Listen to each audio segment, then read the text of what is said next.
जैसे जैसे व्यक्ति का आहार विकृत होता जा रहा है और शारीरिक श्रम का अभाव होता जा रहा है, पानी की मात्रा कम होती जा रही है।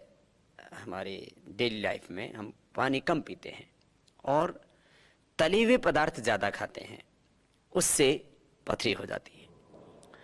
एक तो गाल ब्लैडर में स्टोन होता है, एक पेनक्रियाज में स्टोन होता है, एक किडनी में स्टोन होता है, फिर किसी को गले में और किसी को तो पूरे शरीर में कहीं पर भी स्टोन हो सकता है। कैल्शियम डिपॉजिट हो जाता है, ज़्यादातर वो पथरी बन जाती है। वो कैल्शियम डिपॉजिट पेनक्रियाज में भी हो सकता है, वो कैल्शियम का डिपोजिशन वो जो है हमारी किडनी में भी हो सकता है। और कैल्शियम डिपॉजिट मैंने एक को देखा गले में पथरी हो गई। और ये तो ज़्यादातर जो पथरी हो कैल्शियम से बनती है। यदि आप नियमित रूप से कपालभाति प्राणायाम करते हैं और थोड़ा तेज चलते हैं या तेज दौड़ते हैं तो आपको कभी भी पथरी नहीं होगी। आप पानी की मात्रा पूरी सेवन किया करें। गाल ब्लैडर में स्टोन भी बहुत तेजी से बढ़ता जा रहा है। गाल ब्लैडर का जो स्टोन है वो कोलेस्ट्रॉल के बढ़ने से होता है। यदि आप नियमित रूप से कपालभाति करते हैं तो आपको गल स्टोन भी नहीं होगा और आपका कोलेस्ट्रॉल भी कंट्रोल में रहेगा। तले हुए पदार्थ हम ज़्यादा खाने लगे और शारीरिक श्रम छूट गया। इसमें कपालभाति तो जरूर करना चाहिए, तो आपको किडनी स्टोन, गाल स्टोन अथवा पेनक्रियाज का स्टोन या शरीर में कहीं पर भी स्टोन हो सकता है। तो पानी की मात्रा का पूरा ख्याल रखें। कभी कभी छाछ पी लिया करें। पहले थोड़ी सी खट्टी छाछ पी लिया करते थे, उसके और भी बहुत गुण हैं। उससे मूत्र रोग भी नहीं होते। वह शरीर के जो विकास के लिए भी उसमें कैल्शियम से लेकर के दूसरे पोषक तत्व होते हैं। डाइजेशन के लिए भी बहुत अच्छी होती है।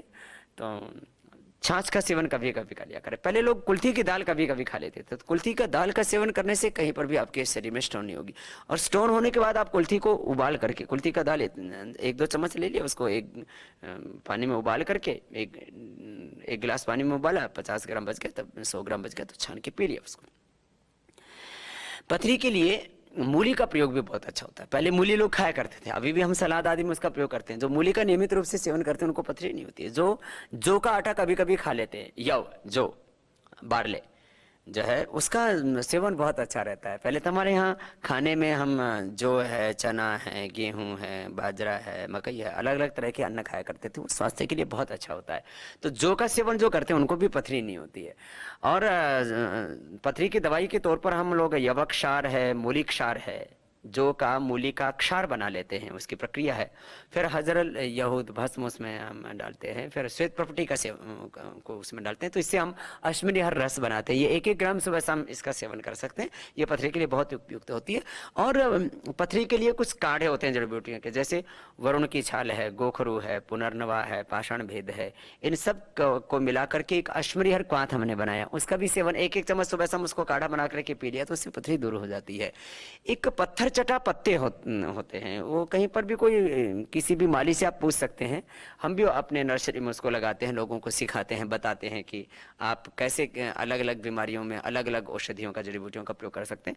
तो ये पत्थर चटा के जो पत्ते होते हैं, 3 से 5 सेवन कर लिया तो ये सभी तरह की पथरी से हमें छुटकारा दिलाता है। किसी की 7 दिन में, किसी की 15 दिन में, किसी के 1 महीने में पथरी निकल जाती है। कपालभाति करते करते लोगों को थोड़ा सा दर्द होने लगता है, फिर वो थोड़ा पानी पीते हैं और पथरी निकल जाती है। ऐसी मैक्सिमम लोगों को हो जाता है।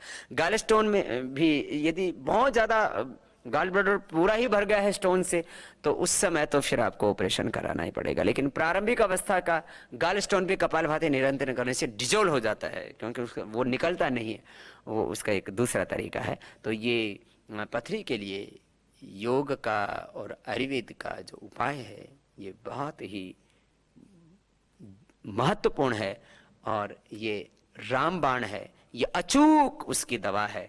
आप खुद इन नुस्खों को अपनाएं और दूसरों को भी बताएं, जिससे कि किसी को भी पथरी के लिए ऑपरेशन कराने की जरूरत ना पड़े।